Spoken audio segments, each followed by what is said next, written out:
Muy buenos días, comunidad de Hospital Clínica Bíblica. Muchísimas gracias por acompañarnos el día de hoy. Vamos a hablar acerca de un tema muy interesante y es la enfermedad pulmonar obstructiva crónica. ¿De qué se trata y cómo tratarla? Para ello nos acompaña el doctor Luis Ugalde. Él es especialista en neumología. Doctor, muchísimas gracias por acompañarnos. Buenos días. Buenos días, muchas gracias también por la oportunidad para dirigirnos a todos nuestros pacientes el día de hoy. Gracias. Nada más antes de iniciar, doctor, darles unas instrucciones a las personas que nos acompañan. El doctor va a dar su charla, pero después vamos a tener unos minutos para hacer consultas. Entonces, les agradecemos que si usted tiene una pregunta, por favor lo haga a través del chat para poder, durante el tiempo de preguntas, poder leérselas al doctor. Entonces, doctor, adelante. Muchísimas gracias. Bueno, muchas gracias. Primero, hablar de que el EPOC son unas siglas para enfermedad pulmonar obstructiva crónica. Y eso lo que quiere decir es que es una enfermedad también, sobre todo de las vías aéreas, pero también involucra la parte pulmonar. ¿A qué es lo que nos referimos? Bueno, en el aparato respiratorio lo vamos a dividir en dos grandes áreas. La parte que lleva el aire y la parte donde se hace el intercambio del oxígeno por el dióxido de carbono. Los pacientes que han tenido alguna exposición, por ejemplo, al humo de tabaco, contaminantes o tienen una predisposición genética, entonces los bronquios poco a poco también van desarrollando una broncoconstricción, es decir, que su tamaño se va disminuyendo y pierden esa capacidad de reaccionar y poder de alguna forma relajarse o tener un volumen un poquito mayor. Entonces, el paciente mete aire bien, pero le cuesta sacarlo. Y es ahí donde vienen algunos de los síntomas. ¿Cuáles son, digamos, las personas que tienen mayor susceptibilidad a desarrollar esta enfermedad? Bueno, como número uno serían los pacientes que fuman, los pacientes que tienen algunos trabajos con exposición a humo, los pacientes que tienen exposición a biomasa, entendidos estos como, por ejemplo, cocinas de leña, humo de madera, o también en algunas fábricas o producción que tengan exposición a este tipo de biomasa de forma crónica. ¿Por qué? Bueno, porque esto es un irritante crónico que poco a poco va haciendo cambios en la estructura bronquial y también en la parte respiratoria pulmonar. ¿A qué edad más o menos empiezan a manifestar los cambios? Bueno, usualmente no vemos enfermedad pulmonar obstructiva crónica en niños ni adolescentes y es muy raro encontrarlo en adultos jóvenes. Usualmente se empiezan a presentar los síntomas después de los 50 años. Entonces se necesitan años de exposición para generar la enfermedad. Por eso es que al inicio los pacientes que fuman o que se exponen crónicamente a biomasa no tienen ningún síntoma.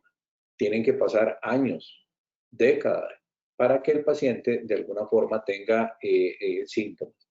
Lo que pasa acá es que el pulmón tiene una gran reserva. Todos tenemos una gran reserva pulmonar.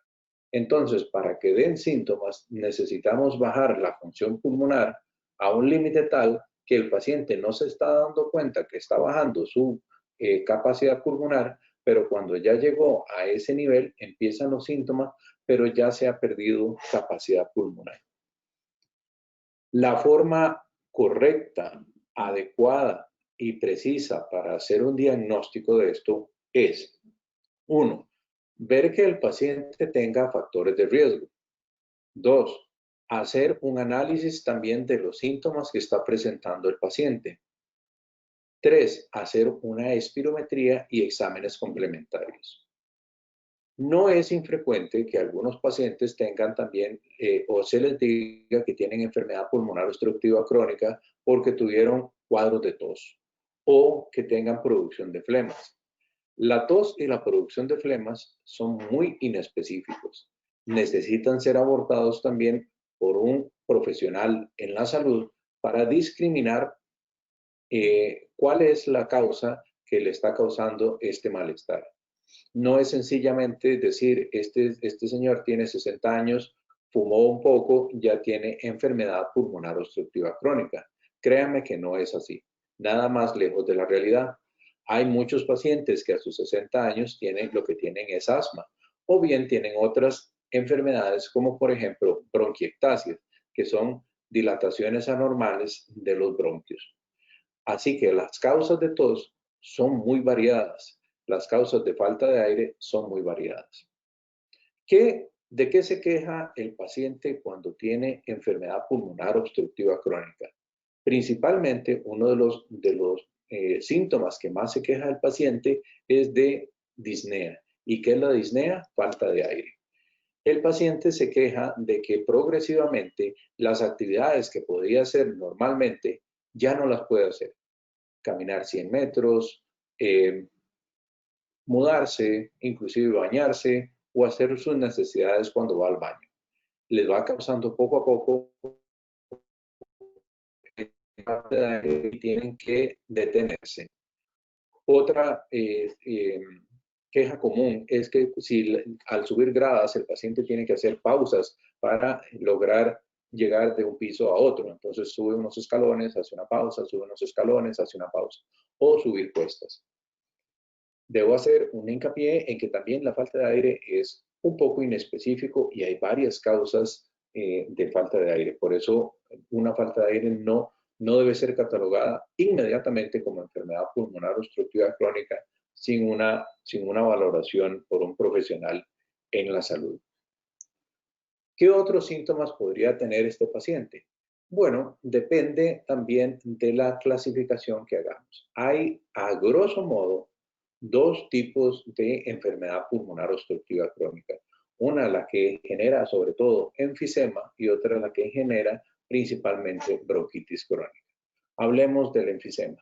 El enfisema es una condición en la cual el pulmón, como su tejido pulmonar, pierde elasticidad y poco a poco se va haciendo más grande, además de afectar las vías aéreas. Y poco a poco también va siendo más ineficaz a la hora de hacer el intercambio de oxígeno por dióxido de carbono. Eso va haciendo que el paciente le falte el aire, pero el pulmón también va creciendo en tamaño. No necesariamente porque un pulmón sea más grande es más efectivo. Todo tiene que estar en relación y en la proporción para trabajo con otros órganos, por ejemplo, como el corazón. Al tener un tamaño mucho más grande y aumentar la dificultad del paso de la sangre a través del pulmón, pueden tener también síntomas cardíacos de insuficiencia cardíaca, sobre todo del lado derecho del corazón, teniendo la posibilidad de desarrollar inflamación en las piernas y inclusive derrames pleurales, que es líquido fuera del pulmón. Los que tienen más bronquitis crónica, lo que tienen es una producción constante de flemas con tos. Usualmente son pacientes más bien que tienden a ser un poco más rellenitos, un poco más obesos, que los de que tienen enfisema, que tienen una característica más longilínea y mucho más delgados, con un tórax mucho más grande, pero los miembros inferiores y superiores son mucho más delgados. Los de bronquitis crónica tienden a ser más, como les dije, un poquito más gruesitos, a tener unos kilitos de más y también a tener una respiración más dificultosa porque también al tener unos kilitos de más, la respiración abdominal se hace más evidente. En las mañanas tienen una producción de flema, que también esa producción de flema es continua y varía por ciclos cada mes. Y una de las formas que podemos analizar el seguimiento de estos pacientes es básicamente por su producción de flema, si aumenta, si disminuye. Y una vez más, importantísimo en cualquiera de los dos casos, tener una espirometría y exámenes complementarios. ¿Qué es una espirometría? Una espirometría es un estudio en el cual al paciente se le pone a soplar contra una computadora. Se miden los flujos pulmonares, se miden los volúmenes y se mide pues básicamente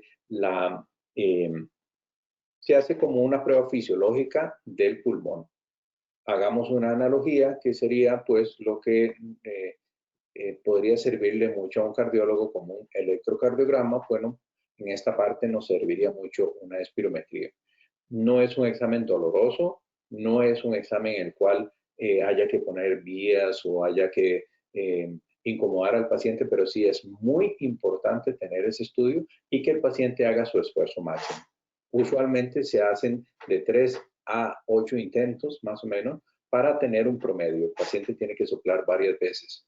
En muchas ocasiones se le va a solicitar que se haga una prueba post-broncodilatadora. Eso significa que se le hace una prueba, después se nebuliza con un broncodilatador, se espera unos minutos y después se vuelve a hacer una espirometría justo en ese momento y se comparan los dos escenarios, sin broncodilatador y con broncodilatador. Eso para escoger para usted el mejor tratamiento. ¿Cuántos grados de enfermedad hay? Bueno, hemos dividido esta enfermedad en 4 grados. En relación a la severidad. Tanto más obstructivo sea la condición del paciente, es decir, tanto más se cierren los bronquios, más severa es la condición del paciente, por lo tanto, más falta de aire va a tener, por lo tanto, vamos a tener que utilizar más medicamentos. ¿Cómo se trata? Bueno, utilizamos en general broncodilatadores, pero hay que saber que no solamente hay un tipo de broncodilatador, hay muchos. Y están los broncodilatadores que se combinan con esteroides inhalados y están los broncodilatadores que se combinan con otros broncodilatadores. También hay tratamientos que se deben tomar y la combinación de esos podría ser muy efectiva en algunos pacientes y en otros los podría mantener. ¿Qué pronóstico podríamos tener? Bueno, los inhaladores, lo que depende del grado de la enfermedad, nos ayuda a evitar de alguna forma que el paciente tenga una peor falta de aire, ayuda en algunos casos a estabilizar la enfermedad, pero tenemos que entender que esta enfermedad progresa. Es decir, todos nosotros perdemos función pulmonar con la edad. Así como envejecemos, envejece el pelo, envejecen los ojos, envejece el corazón, envejece el pulmón. Pero con esta situación de exponerse a biomasa o fumar, la edad pulmonar envejece muchísimo más rápido. Entonces, lo que hacemos con este tratamiento es tratar de estabilizar la función pulmonar o que no caiga tan rápido. Usualmente, las complicaciones que podríamos tener con este caso es insuficiencia cardíaca, hipertensión pulmonar, que es diferente de la presión que le toman a usted aquí en el brazo, es una presión dentro de los pulmones. Podríamos también tener disminución de la masa muscular, pérdida de la fuerza para respirar, confusión por el aumento del CO2 y la conjunción de otras enfermedades, porque estos usualmente no vienen solas, como hipertensión y diabetes. Así que nuestros estimados pacientes, esto es una condición para tomársela muy en serio. Según también datos de la Organización Mundial de la Salud, la enfermedad pulmonar obstructiva crónica va a ser en los próximos 20 años una de las principales causas de consulta en la medicina tanto primaria como de especialidad. Y es una de las pocas que, lejos de bajar la mortalidad, ha aumentado en los años. Me explico. En la enfermedad, por ejemplo, cardiovascular, la que causa infarto, se ha logrado bajar la mortalidad con el paso de los años. Y lo mismo con algunos tipos de tumores malignos, se ha logrado bajar la mortalidad. Con la enfermedad pulmonar obstructiva crónica, más bien la mortalidad ha aumentado en los últimos años. Así que es de tomársela en serio. Es importante mejorar el diagnóstico para mejorar el pronóstico y la sobrevida de los pacientes. Así que pues los invito, si en algún momento tienen algún síntoma que no están claros qué es y tienen que definirlo, pues entonces que acudan a su médico de cabecera para que los analice y les envíe la mejor estrategia clínica para evidenciar si ustedes tienen esta condición o no. Para mí es un gusto en ese sentido abrir la parte de preguntas y respuestas. Verónica, si en algún momento hay alguna, por favor. Sí, señor. Muchísimas gracias, doctor. Vamos a iniciar con el periodo de preguntas. La primera dice, doctor, deseo visitar un familiar que vive en Europa. ¿Qué debo tomar en cuenta al planear el viaje? Bueno, para planear un viaje a Europa, a ver, la pregunta es si ella tiene enfermedad obstructiva crónica y va a Europa. Sí, correcto. Tomando Y eso por en consideración. Sí, digamos, si usted tiene enfermedad pulmonar obstructiva crónica y va a hacer un viaje, en ese sentido sí es muy importante que tome en cuenta que lleve todos sus medicamentos y que usted esté con una evaluación previa de que usted tiene una condición la cual tolera hacer esfuerzo. Hay pacientes que tienen salud en la calle y pareciera que no tienen ninguna enfermedad. Desconozco cuál es su condición, pero sí le aconsejaría en ese sentido que ya sea valorada por su médico de cabecera para saber cuál es su grado de enfermedad pulmonar obstructiva crónica, cuál es la resistencia que tiene usted para hacer esfuerzo físico, porque hay que recordar que en los aeropuertos hay que caminar, hay que desplazarse con maletas, etcétera, aunque haya asistencia ahora con carritos, pero igual va a depender de eso. Y segundo, ver de acuerdo a sus características si usted es candidata o no también a utilizar profilaxis para los vuelos con respecto a la anticoagulación que se podría necesitar para vuelos largos. Esa sería mi recomendación. Muy bien, doctor. La siguiente pregunta dice, ¿existe algún tipo de alimentación que pueda aliviar la EPOC? Excelente pregunta. Mire, se ha visto que los alimentos muy ricos en carbohidratos más bien podrían tener un efecto negativo sobre la enfermedad pulmonar obstructiva crónica.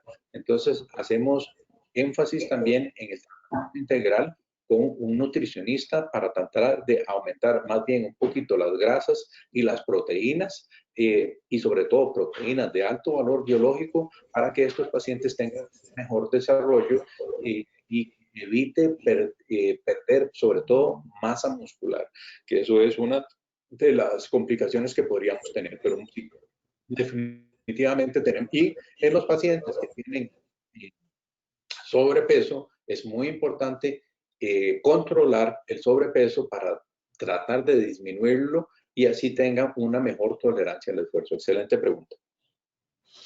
De acuerdo, doctor. La siguiente pregunta dice, doctor, me han hablado acerca de la rehabilitación pulmonar. ¿Puedo considerarla? Sí, eso es una excelente herramienta. Debe ser avalada por un profesional en salud y debe ser también llevada a un profesional en la salud. Va a depender también de, uno, del grado de enfermedad que usted tenga y segundo, cuál es el objetivo que tenemos.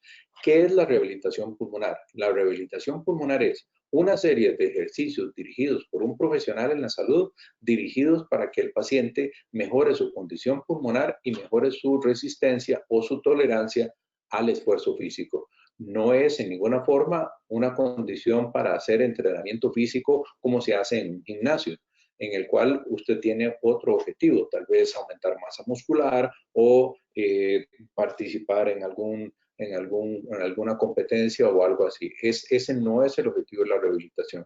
La rehabilitación lo que busca es tratar de que el paciente tenga la mejor tolerancia a los esfuerzos cotidianos para mejorar su calidad de vida. De acuerdo, doctor. Entramos entonces a la última pregunta. Dice, doctor, en veces tengo sensación de ahogo. ¿Usted recomendaría el oxígeno cuando tengo esa sensación? Utilizar oxígeno. Qué buena pregunta. Algunos pacientes que tienen enfermedad pulmonar obstructiva crónica terminan utilizando oxígeno. ¿Cómo sabemos que un paciente necesita? Bueno, es importante, número, saber el diagnóstico correcto. Según varios estudios latinoamericanos y también en Norteamérica, se ha determinado que la enfermedad pulmonar obstructiva crónica es muchas veces sobrediagnosticada y subdiagnosticada. ¿A qué me refiero? Bueno, que en muchos casos se piensa que el paciente, por los síntomas y las características, dice, sí, definitivamente este paciente tiene POC y no es, digamos, el diagnóstico final correcto. Por eso es que hay que hacer una espirometría y subdiagnosticada porque los síntomas a veces no son tan claros y los revela una espirometría. Segundo, ¿cuándo utilizar después un oxígeno suplementario? Tenemos unos aparatos que nos ayudan a medir la oxigenación en la sangre, que se llaman oxímetros de pulso. Cuando el profesional en la salud lo valore y determine que usted tiene es muy posible que le vaya a recomendar que utilice oxígeno, ya sea en la noche o 24 horas. ¿Por qué? Bueno, porque el oxígeno no se utiliza por ratos. El utilizar oxígeno por 1 o 2 horas, eso no va a tener ningún impacto en la persona. Entonces sí hay que tener claro cuánto tiempo lo va a utilizar, porque se utiliza por largos periodos de tiempo y además cuál es la condición y cuál es el objetivo de utilizar el oxígeno domiciliar. Recuerden también que el oxígeno domiciliar hay de varios tipos. El que se conecta, el eléctrico, el de cilindros y el portátil, que es una de las opciones para que el paciente tenga una mejor movilidad. De acuerdo, doctor. Entonces, tal vez si nos puede dar unas recomendaciones finales. Bueno, una de las cosas importantes es, recuerden que los síntomas respiratorios son bastante inespecíficos. Si usted tiene síntomas crónicos como falta de aire, tos, producción crónica de flema, si se cansa mucho, si no puede dormir bien con estos síntomas, si se le inflaman los pies con estos síntomas, es muy importante que usted acuda a un profesional en la salud para que lo valore y determine si necesita exámenes complementarios. Si usted está fumando, considere seriamente dejar de fumar. Y si usted o algún familiar suyo ha cocinado con leña y detectan que tiene estos síntomas, es muy importante que acuda a un profesional en la salud para que sea valorado, para determinar si esta persona tiene etapas tempranas de esta enfermedad para mejorar también su condición y su sobrevida. Así que esas serían mis recomendaciones. Y agradecerte el espacio, Verónica. Muchísimas gracias, doctor, y muchísimas gracias a todos los que nos acompañaron en esta mañana. Les recordamos, él es el doctor Luis Ugalde, él es especialista en neumología, y si usted quiere una cita con él, recuerde que puede contactarnos al 2522-1000. Muchísimas gracias, les esperamos en el próximo evento. Muchísimas gracias, doctor. Buen día. Hasta luego.